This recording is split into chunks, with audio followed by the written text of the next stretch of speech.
नमस्कार. श्री स्वामी समर्थ. हे आपण बघत आहोत सिंधुदुर्ग किल्ला आपल्याला दिसत आहे. सिंधुदुर्ग किल्ल्याच्या अलीकड हे जे दगड दिसत ह्याला म्हणतात मोरेश्वर देवस्थान, मोरयाचा धोंडा असं म्हणतात.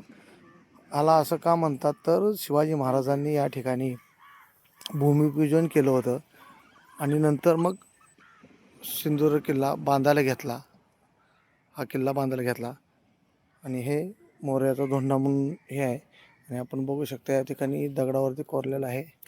गणपती मूर्ती आहे, महालक्ष्मीची आहे आणि इथूनच शंकर महादेवाची आहे. इथूनच त्यांनी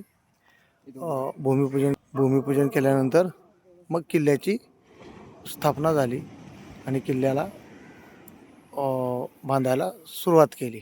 म्हणून ह्याला म्हणतात मोरयाचा धोंडा. श्री स्वामी समर्थ. आपण इथं अवश्य भेट द्यावी. धन्यवाद. आपण या ठिकाणी बघू शकता गणपतीची मूर्ती आहे. या ठिकाणी चंद्र आहे, या ठिकाणी सूर्य आहे, या ठिकाणी पिंड आहे, या ठिकाणी नंदी महाराज आहेत. शिवाजी महाराजांनी हे ज्यावेळेस शिल्प साकार केले त्यावेळेस त्यांचं उद्दिष्ट होतं जोपर्यंत चंद्र आणि सूर्य राहतील तोपर्यंत हा सिंधुदुर्ग किल्ला हा राहणार आहे.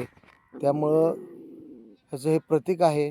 त्यामुळे इथं अवश्य आपण शिवप्रेमींनी भेट द्यावी. महाराष्ट्रात तमाम जनतेने या ठिकाणी भेट द्यावी आणि शिवाजी महाराजांची दूरदृष्टी बघू शकता आपण कशी आहे. आणि आपण हे समोरच बघू शकता दूरदृष्टीचा परिणाम. सिंधुदुर्ग किल्ला जोपर्यंत चंद्रसूर्य राहतील तोपर्यंत हा किल्ला राहणार आहे, हे लक्षात घ्या. धन्यवाद.